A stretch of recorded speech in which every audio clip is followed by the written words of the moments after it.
They are the Men in Black, Mario and Clive. You're listening live 90.5 FM Top is Men in Black on Monday 18th of March 2019. Current time it's at 2:39 p.m. on a Monday afternoon. With us in studio is our first guest, Michael Griffiths. Despite I try to, poach from him all these ideas, and write down in a paper, Michael is firmly holding all the knowledge for himself. So Michael, share with us.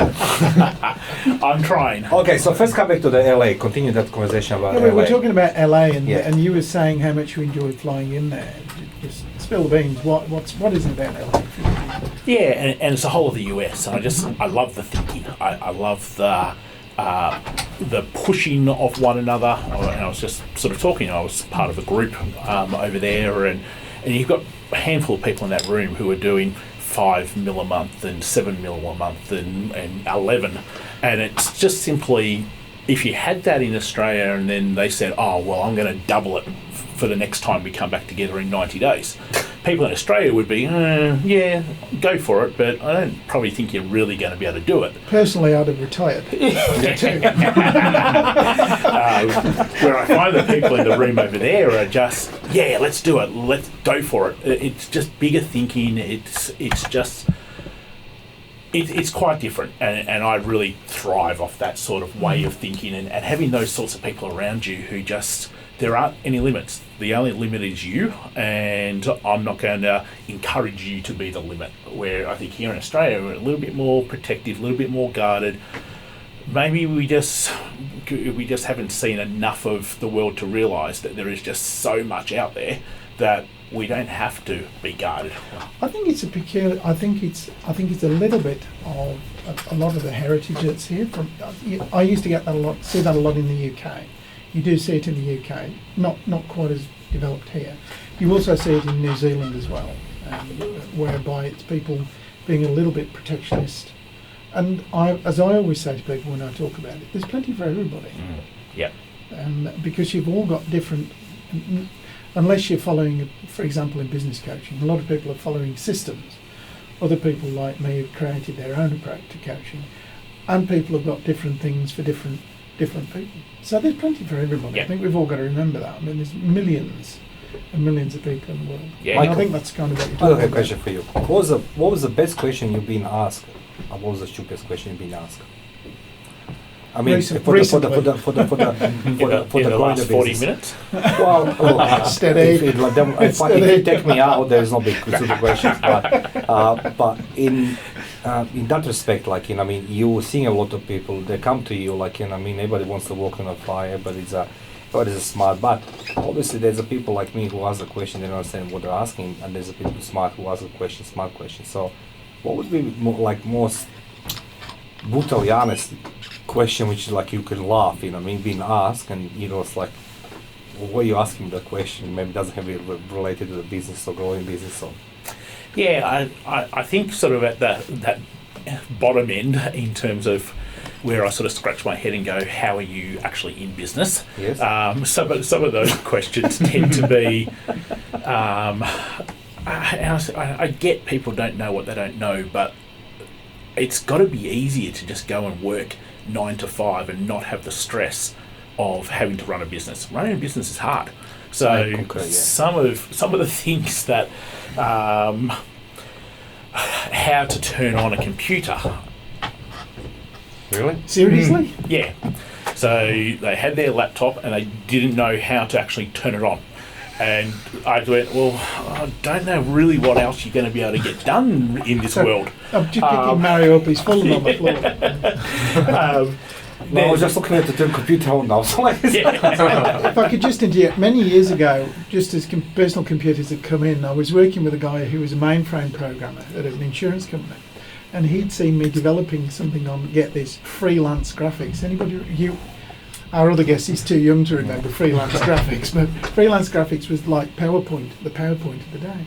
And he said, can you show me how to use it? So I did. And then about an hour later he came and said, I can't save any of this. And I said, okay. So I wondered over it. And he got floppy disks. We all remember floppy disks. And I said, show me how you put the floppy disk in. Not only did he put it in upside down, he also put it in back to front.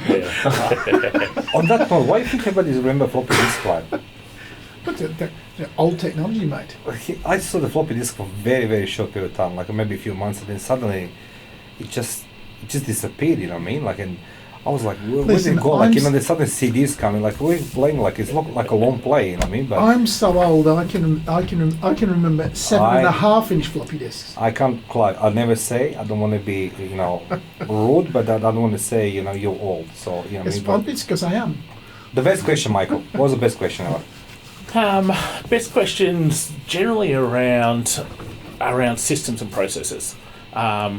Yeah, we're in marketing and in particular part of marketing, but if you don't have systems and processes and you only sort of just throw money over here or money over there, it won't ever work. So I think some of the better questions have been around how our systems and our processes and what some of those things look like. And that's why we're really big on 3 segments of marketing and understanding what to do at the when you first bring in an audience, what to do, to be able to nurture and educate them, what to be able to do to get them to raise their hands. A lot of people just go, well, let me spend money on SEO or Facebook ads, or let me spend money on going to networking events or direct mail or radio or TV. You can spend as much as you want. If you don't have the right systems, processes, foundations around that, none of that will actually ever work. So I want to hear your opinion. I'll tell you my advertising, right? So my advertising technique 8 years ago, knowing I have no money, right? And I just started business, investigative business, and the only way I could actually do it, the beginning was infidelity. So I printed the Sherlock Holmes hat, and do you need a PI, right? Do you need a private eye or something like this? So I was looking at the bottom was empty, right? So I was running to bottoms, the cubicles, right? So I was sticking in the back, you know what I mean? And I've been chased by security, you know, I mean, even with the women, what the f are you doing here? I was like, I didn't even know you inside, you know, doing your business or mail. That's how I started. Would you agree this is a good idea or this is the stupid idea? No, be honest with me. I'll tell you, it got you into the girls' toilets, and that's probably not a good idea. No, that was not a good idea. Trust me, it was a good idea because, you know, I've been on sexual offender list straight away. Predator, yeah? It's common. People just try, when they first start, they don't have much money, they don't have marketing budgets, you just do whatever really you think you can do. The problem is that you're wasting an awful lot of time and effort going after people who, look, out of everyone wherever you put that card, maybe half a percent. No, it was A4 size paper. Yeah, right. Yeah, like cards are now, so like only about half the percent of people who ever saw that would have actually even needed that solution. That's correct. So it's really just making sure that wherever you are going to get yourself seen, you have to have the people who are potentially could be your buyers in front of you. So what would be your advice for anybody start a business and say, like, I have no money? So you coach them. Yeah. So hi, Michael. My name is Mario. I just want to be a big Mario. Go, but I have please no find money. a job. Yeah. Like, Save yourself the heartache. When I look at our very first business was a tutoring centre. And I was still teaching at the time, and we had all of 3 clients. And I went, "Yep, this is great business life. This is."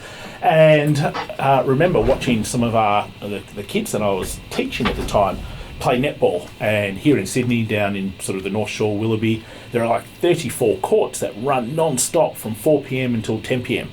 There are thousands of families. And all we did was we went to the Netball Association and we said, "Hey, how can we collaborate?" And within 3 weeks, we had 480 families that we were now working with. So we had some other problems to go, but I think that's the easiest way, is how do you partner up with somebody who already has all of your people? How do you find a way to be able to collaborate, share, get exposure into the people they have? Now, your people all exist somewhere. You've just got to find where that is and ask yourself, so where are my people? Do they belong to an association? Do they do after-school activities? Are they part of sporting clubs? When you start to think where my people are, go to whoever has all of those people and find ways to be able to team up, collaborate, create win-wins with those people. You just read my mind. Thank you, Michael, for this one. That's a very, very very clever because, like, you know, we all go from, as I said, like, I can talk from my experience, and, you know, after doing million mistakes, you know what I mean? So to make sure I've done another million on top of this, but, you know, then you learn that actually you can't go everywhere looking for the clients, that you really need to find your audience. But before we take the break, I want to introduce our second guest. He's a young, bright man who is, his biggest desire is to, you know, to meet you. His name is Jay Seeney. Welcome to studio, Jay. Hello. Jay Seeney has the company called Blacklist Production, which is formulated with a cinematic vision to produce quality, impactful photo and film. As an artist and a business owner, I didn't know you're artist, in the music industry, Jay understands the importance of powerful and captivating media. Blacklist Production have developed a reputation for producing high-quality, vibrant and dynamic photos videos. Jay's style combines rich colors with powerful visual for results that stands out in today's crowded digital space. His works includes music videos, photo shoots, weddings, corporate events, live concerts, Mario Bekes on a video, Clive Smallman on a video, and that's that says here. No, I'm just they're the X-rated ones. Yeah, sorry? That last one at the end, they're the X-rated. They're the That's certificate just 18. excellent. But look, he has a video with two sexist guy, you know what I mean, you and I. So, like, you know what I mean, like, you can't ask for more. Welcome to studio, Jay. Thank you very much. Yes, they're very, very much not safe for work. And that's it for work, okay? So, look, I know that, you know, personally you've done some work for myself and Clive. And Michael here, as you can see, he's somebody who knows, who talks, you know what I mean, about business. But, you know, I mean, what do you think? Who's your target audience? Well, my target audience is, I guess, is businesses that want to grow, especially in the online space, because the way the world's going with social media, Facebook and Instagram, and so many people spending so much time there, their eyeballs are constantly there. Businesses that want to grow, they really need to be looking at creating content that's going to connect with those people. Yeah. We do a lot of video content, a lot of photo content for musicians as well as businesses, and just trying to develop some videos that really stand out and kind of grab people's attention and make sure that we're targeting them in the right spot. Okay. You know, Michael is doing video every day, at least 2 or 3 videos, right? How many videos you do per day? Thereabouts. Yeah, thereabouts. Yeah. Because I'm stalking him, you know. It's like, Yeah. I'm the anonymous, stalk anonymous, you know what I mean? Like on this one. So you said that you were the artist. Yeah, that's right. Well, So share this with us. yeah, so I'm a musician as well. I was actually a musician before I got into all the video production work. And the entire reason that this business exists was out of a necessity for myself, because being in like the country rock sector, there was a couple of competitors, and they'd make great videos, but they were very, very expensive. So you just got to a point where you just could not continue to keep outlaying like the amount of cash that you needed to outlay to make a great video. So I started learning how to do that myself, and then honed my skills, learned as much as I could, and then eventually got it to a point where the quality was good enough that I could take that to other artists in the industry and say, hey, we can do some videos that are a little bit cheaper, and that's how it got its start. Do you find having a knowledge of the industry helps in actually when you shoot the... 100%, yeah, because like being an artist, I'd shot probably 4 or 5 clips with other production companies, and being around a lot of artists and seeing their clips, it was really easy to see, I guess, what was working and what wasn't working, so I could take all the parts that were and then apply them to the videos that I was doing for other folks. That's good. Very interesting, It's yeah. interesting. Yeah. Is that good? I remember the day, and you use a whole variety of techniques. Somehow you managed to make me look reasonably presentable on video, which is always I'm interesting. surprised how he fitted us both, you know what I mean? Wide-angle lens. Yeah, Definitely a wide-angle lens. That was the video, like, Definitely. but when I put on computer, like, I'm just half, you know what I mean? Like, you're still walking. I mean, just like you see the nose and everything. And so, like, well, we'll take a short break. It's current time. It's at 2:53 p.m. on a Monday, 18th of March. With us in studio, it's Michael Griffiths and Jay Seeney.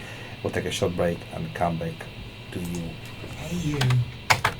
You're listening to Live 90.5 FM, Top Taste Many Black, with our guest Michael Griffiths, who's just come back from LA and is going to share with us a couple of secrets. No, you come back from LA recently, right? Or did I lie? I did indeed. Came back last week. Okay, you just recently landed from LA, Michael Griffiths, and our second guest in studio, artist and film producer Jay Seeney. Clive. So we are happy with the Jay what he done for us.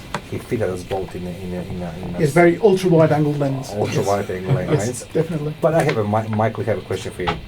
How important visual media it is for channeling your product and services and finding the right crowd? Yeah, I suppose in today's world, you've got more opportunity than what we've ever had before.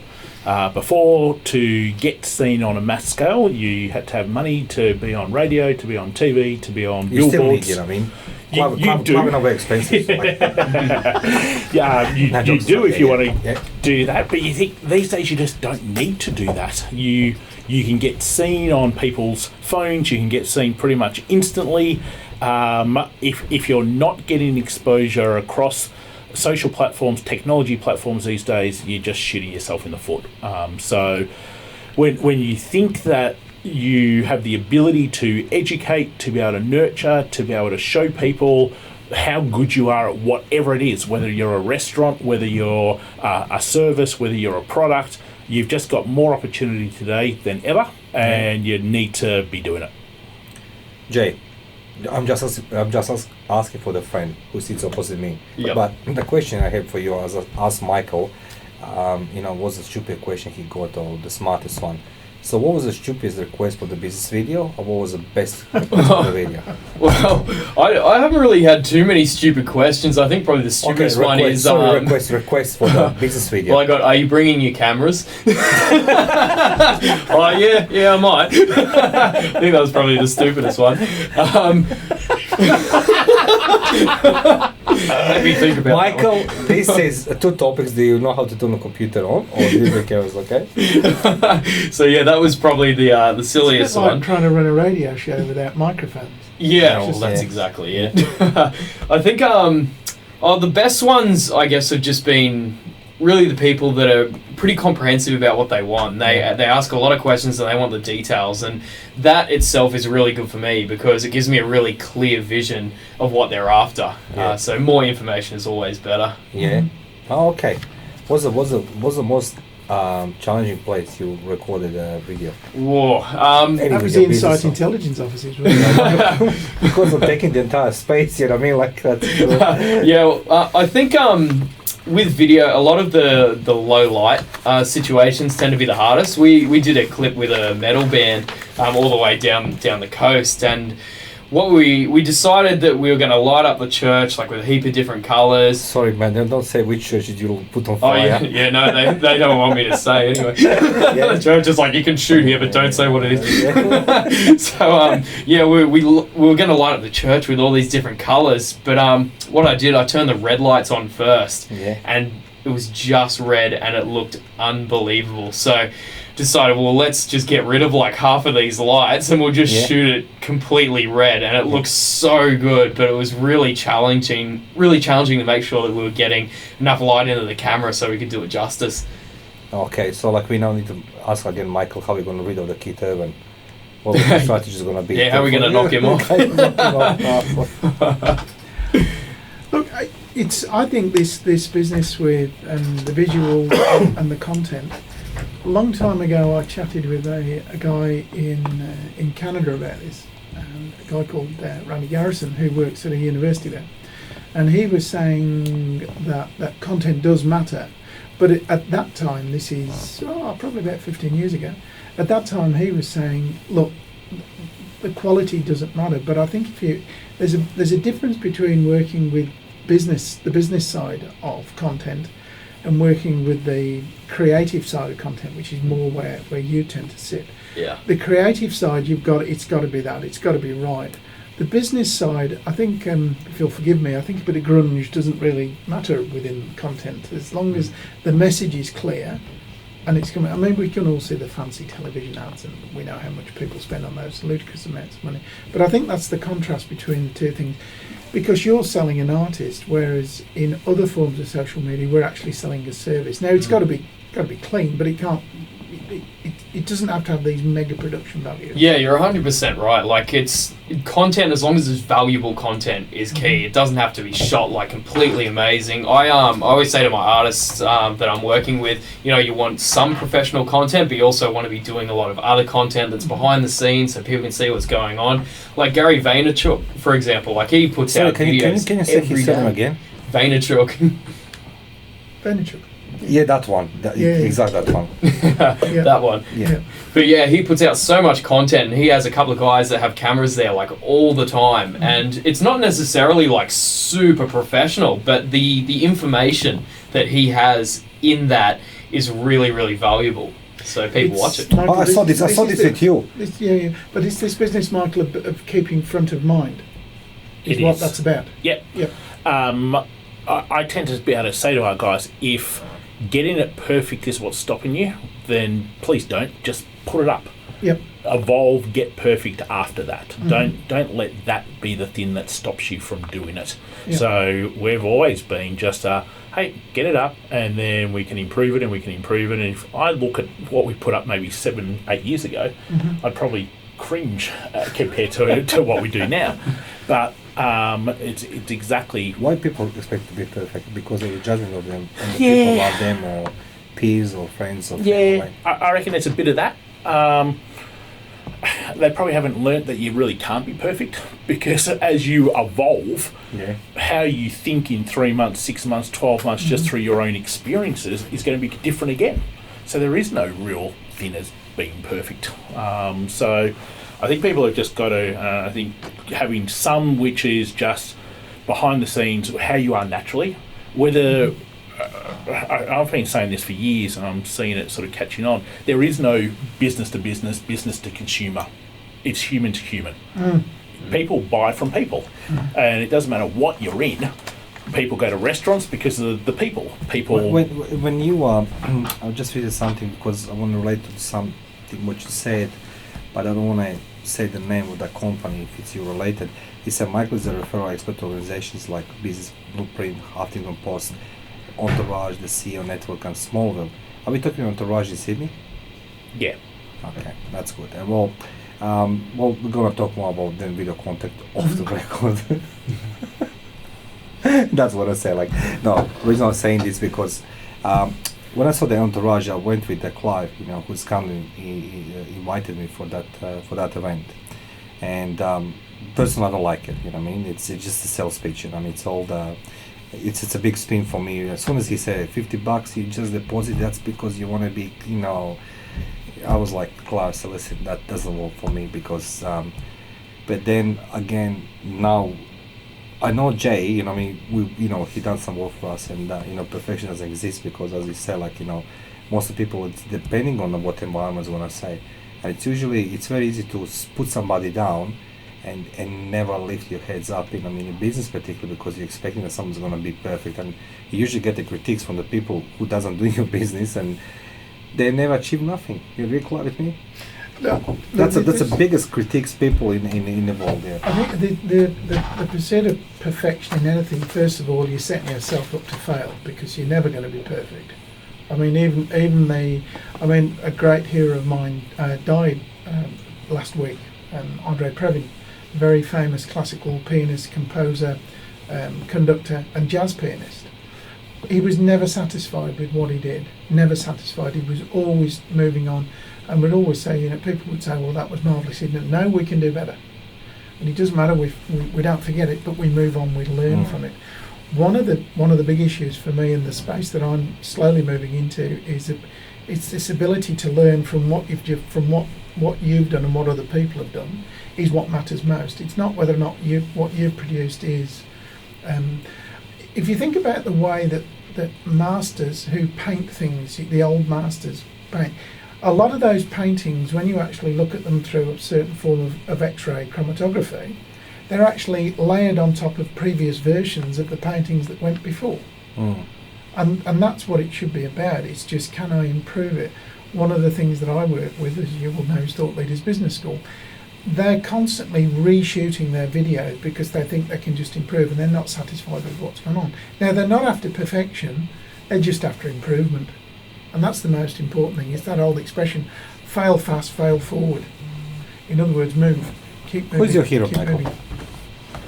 Who would be your hero? You are my hero.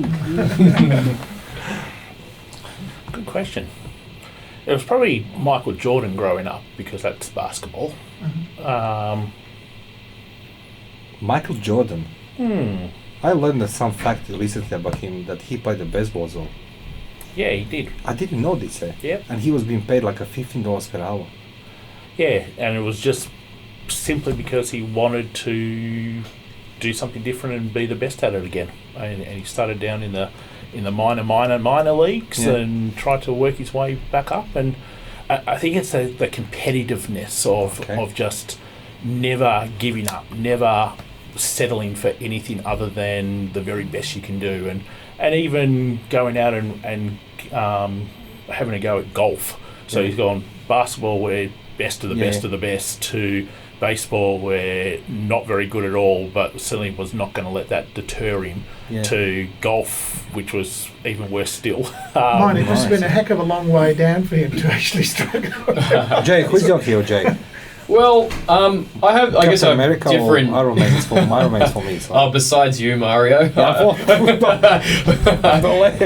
not record this again, please. Yeah. Can you please give him that check back? Yeah, I'd have to say I really admire the work ethic of The Rock.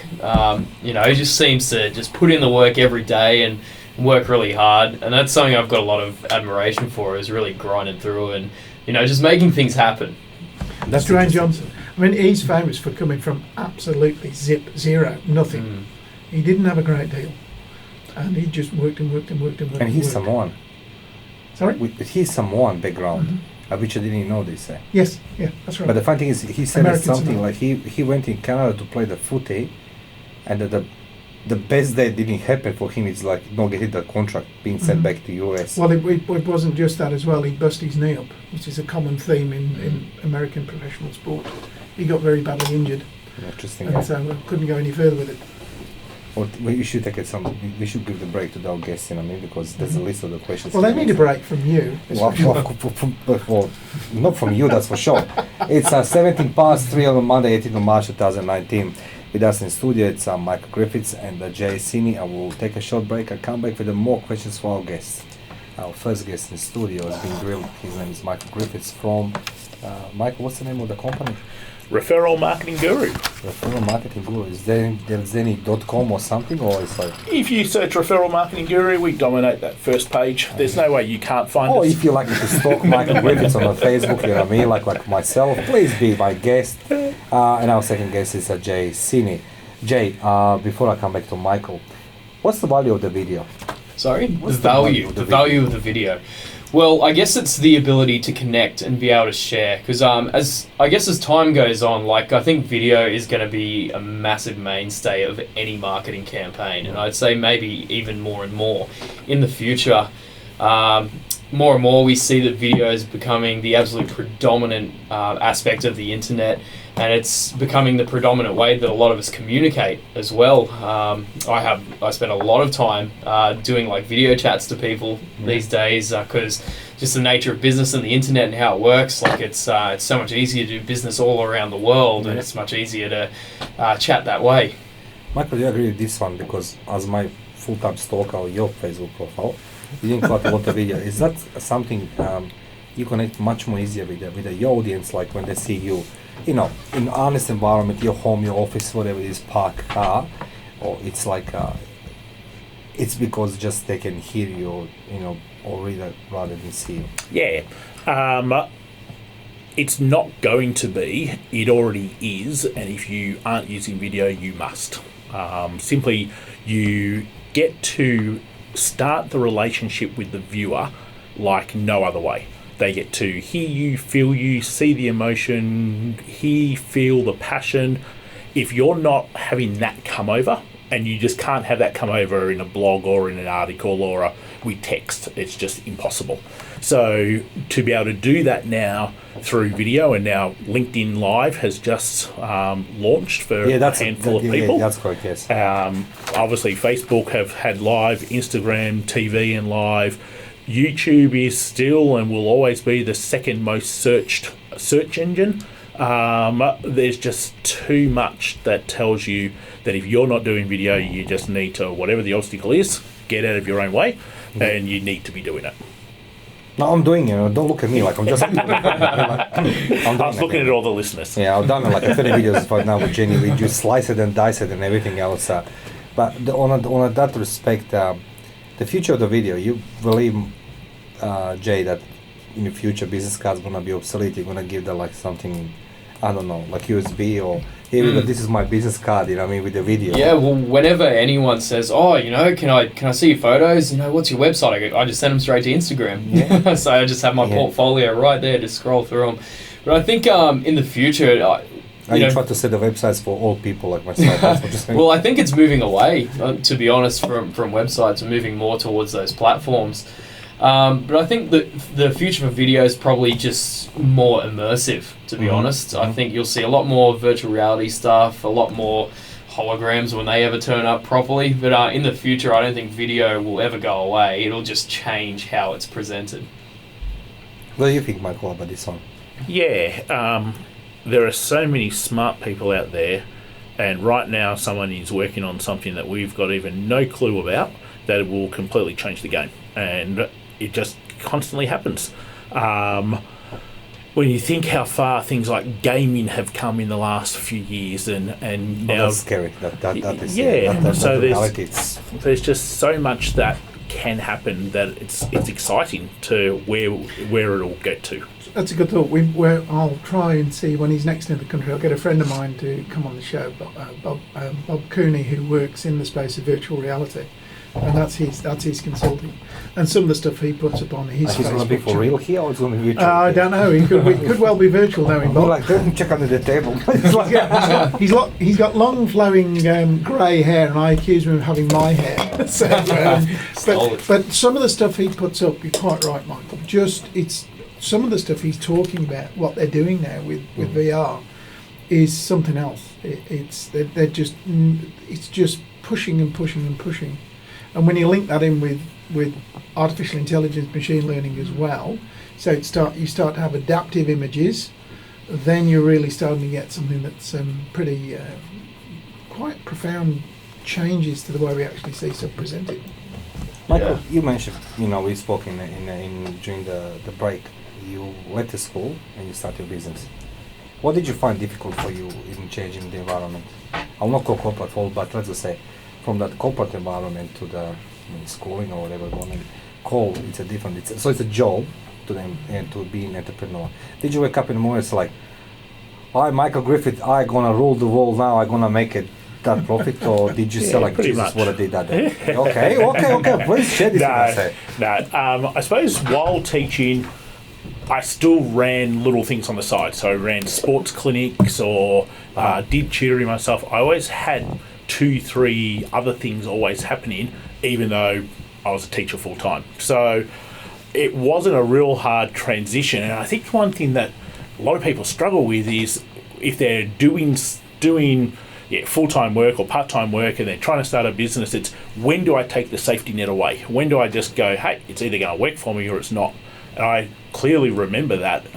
We were living in Crow's Nest at the time, and I remember going, hey, if this is going to work, I have to take the safety net away and say, I'm going to do this completely, and we're either not going to have a roof on our head or no food on the table, or we are and it's going to work. And it wasn't until that moment that things changed, because now, hey... How long was the time?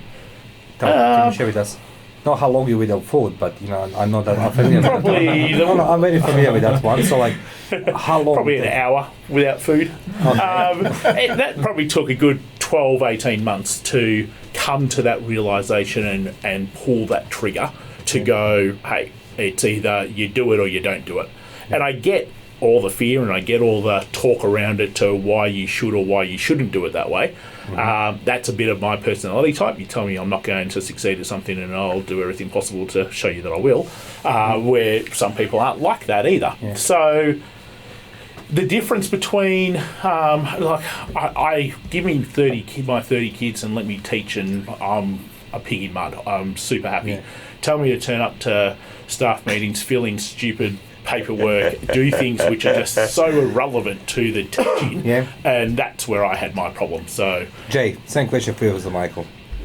Or did you forget the question? Yes, I was just so engrossed in the answer. Are you going to transfer the money today or tomorrow? Okay. The question, you started the business, like, you one day you wake up and you say, like, I'm going to be Black Productions. Is that how did you start it? Or Or did you say to Kid Herman, just I wait just for me keep to do that? piling on extra work. Okay. That's what I do. So, yeah, I'm usually doing like 3 or 4 gigs a week. And I just started making videos. I started making content and putting that out on YouTube and on my Facebook. And I remember there was a big turning point, especially for what I was doing, where I put out a video just talking about this package that we had, and we're really keen to shoot these music videos, and boom, 10 grand in a day. Had like 5 clips, just from one Facebook video. I'm going to change the industry. Eh?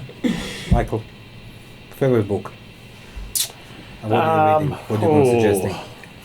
I'm asking for friend opposite table, so he's going to analyze it now. Fair enough. Generally, when I ask this question, I still go back to an old favourite, the Pumpkin Plan. So Pumpkin Plan goes on the back of the US county fairs, where you get the prize for growing the largest pumpkin. But to be able to grow the largest pumpkin, the A pumpkin, you've got to weed out the B and the C and the D pumpkins.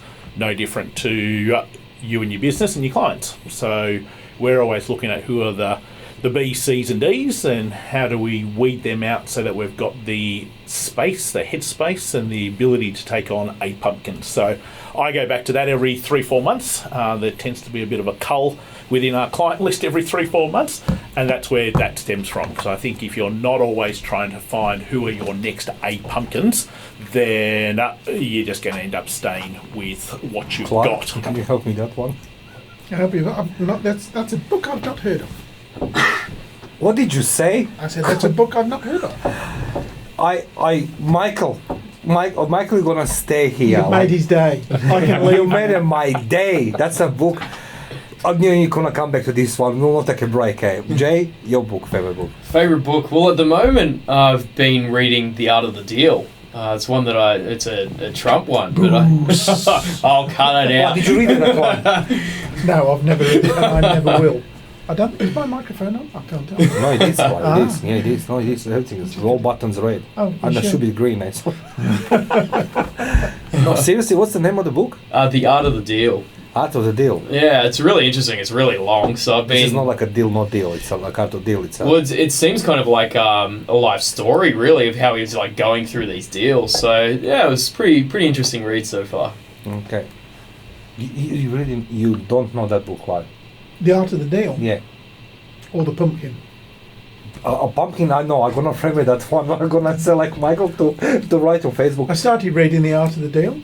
I Yeah. thought this is nonsense, and so I stopped reading it. When you say something is nonsense, but listen, this is the 2 minuses for you. First, pumpkin. You didn't read. Yes, and but now the Art of Deal. I did name The Alchemist with the most. Oh odd clues God, that ever was written. that was for the babies. Maybe all knew that one. We'll take a short break, and sorry, Clive, I can't get you out of my head. They are the Men in Black, Mario and Clive. Current time is at 3:39 p.m. on a Monday, 18th of March, Just 2019. point of order, Mr. Chairman. What happened to the last hour and 40 minutes? Chairman, just like, I don't know. I'm gonna listen, Clive. It was water, one book. Did you hear that pumpkin playing book? Did you know that one? You know the danger is, eh? I know. Like, I'll have it read before the, you. the lights goes off. Well, look, Michael Griffiths, he expressed his desire to talk about motivation. So, yeah. All right, gotcha. Okay, Michael, what do you think? Like you are a successful businessman. No question asked. So, how would you motivate yourself in the times when you experience difficulties? Yeah, and you will, you do, I do. You always go through highs, lows, lulls, flats, and everything else. Yeah. High heels too. You've got to have discipline, and you've got to have things that you know. So I know if I'm in a bit of a lull, and I can say, hey, I'm just feeling crap at the moment, but I also know what I need to do to get out of that. So every day I need to. Generally, I won't read. I'll listen to audio books, but that's at least 30 minutes every day. And I know as soon as I do, my state changes. I will get to the gym every morning, and I know as soon as I do, I feel better because of it.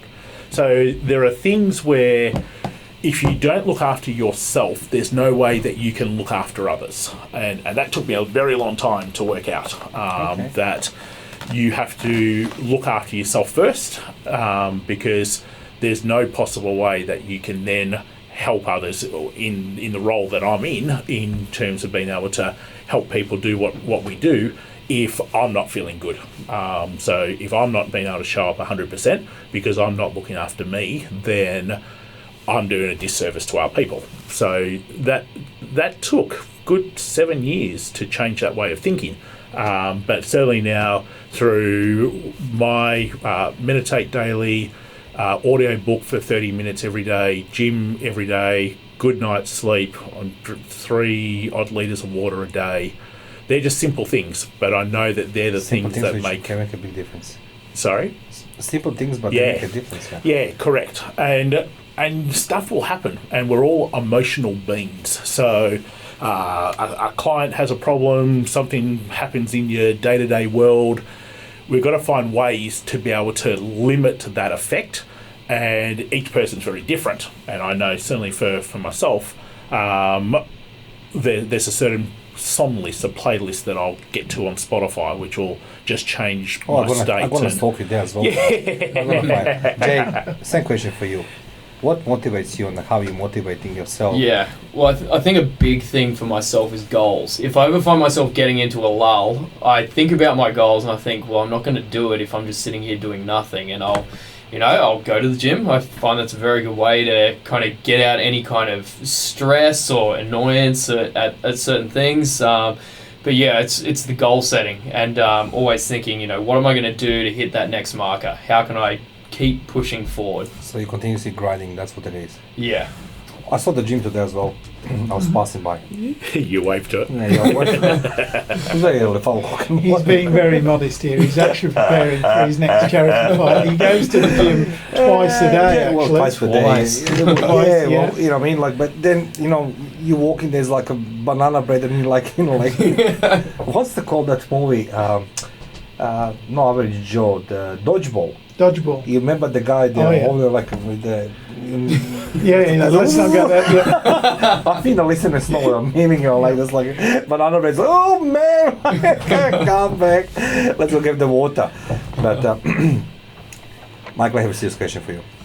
A lot of young entrepreneurs are the influence on the social media, and I'm not young entrepreneur. I'm senior citizen, almost 50. But the point we try to make, I'm watching YouTube, and I constantly have the discussion with the Clive. Clive, I disagree with this one.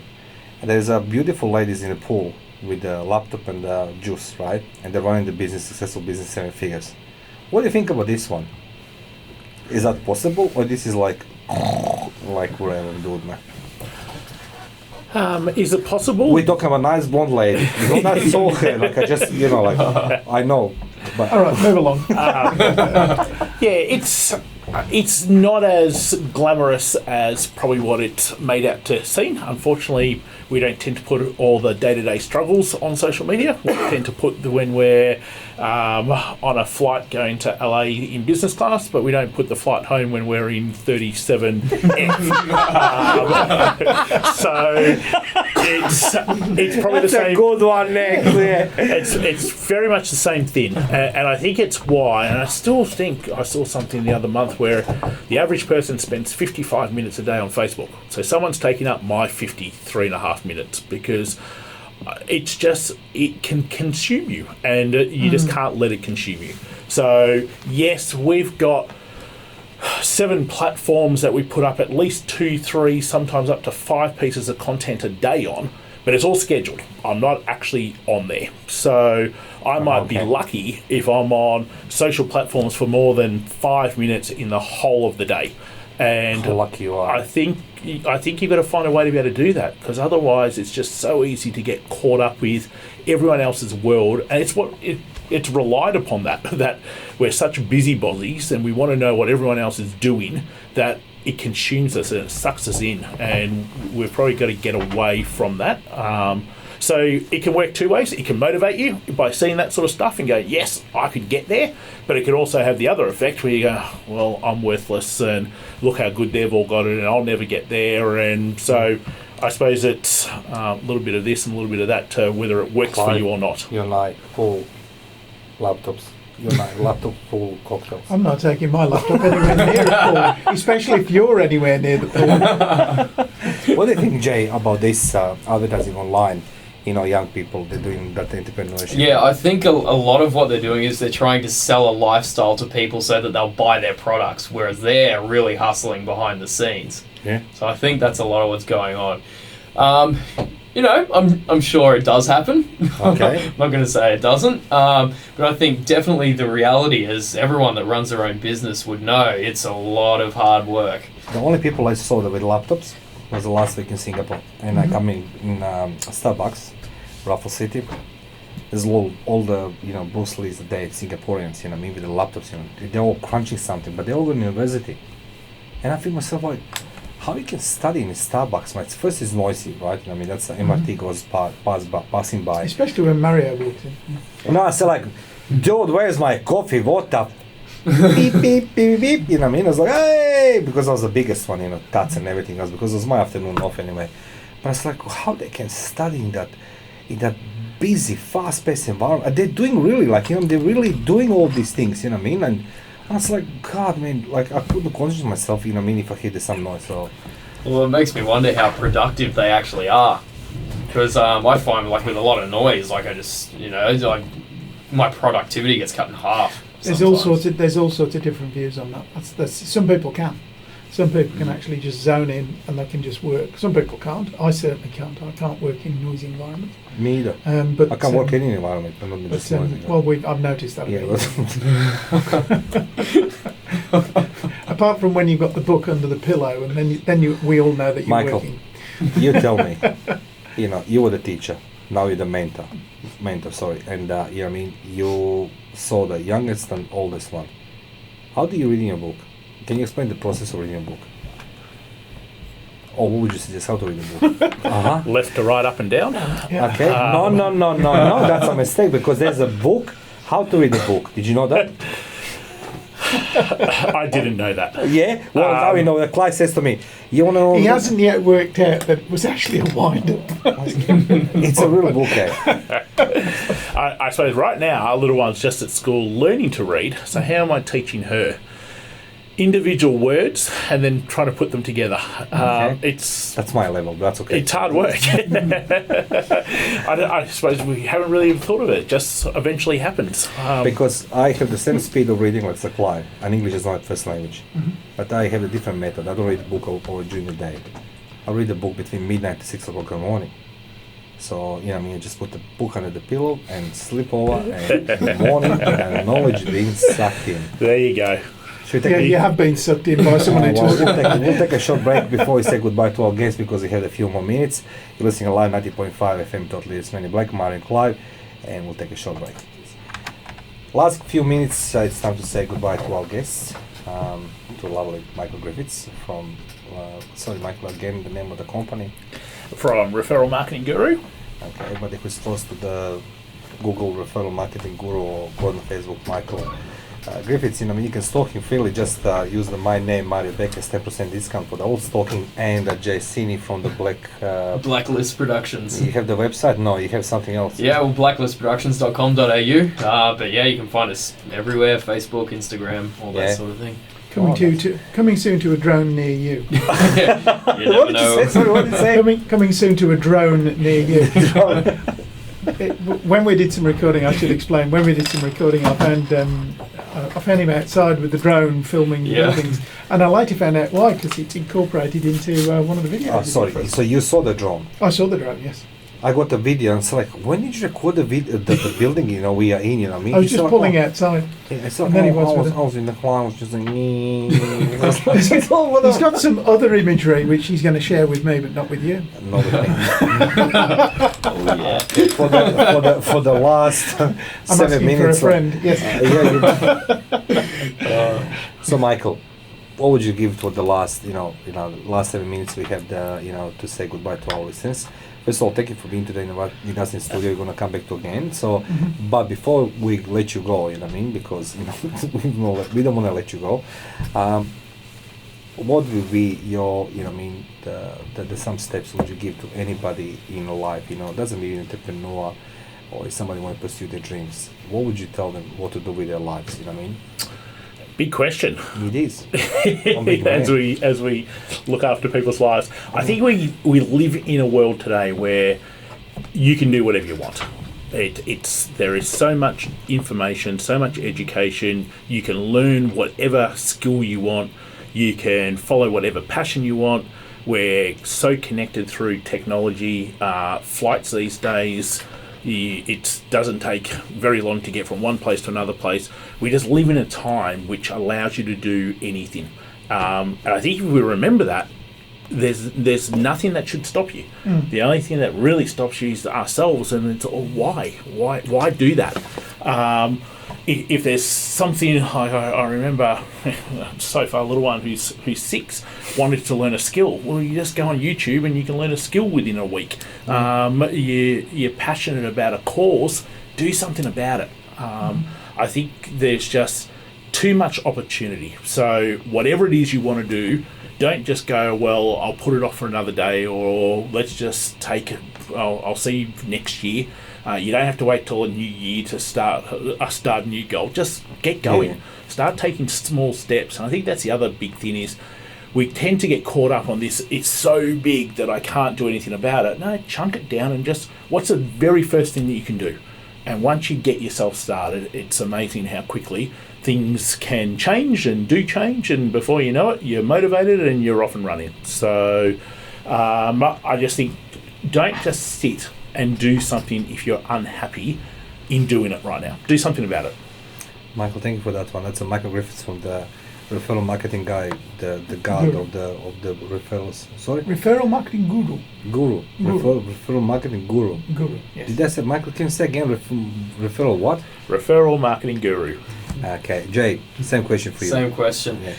Well, I found out very early on that if you're doing stuff that you really don't like, you're just going to have an awful life. So I think the key to having a successful life as a whole is just finding stuff that you really love doing and then find a way to monetize it. Because there's so many different channels that you can succeed in the most eccentric and left of field things that if you can find a market for it and you're really good at it, then you can do whatever you like and you'll have a great time doing it. I heard recently Clive something on, I think his name is John Ron, the big public speaker.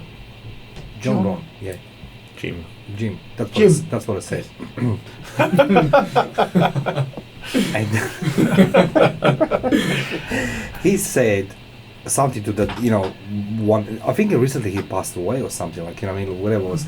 But the point is, he said, like, he was on that big workshop, and he said to the people listening to him, it's like, he said the biggest fear of people living the risk, And he said, like, you can't live the risk because you'll not come alive from this life, so live your life.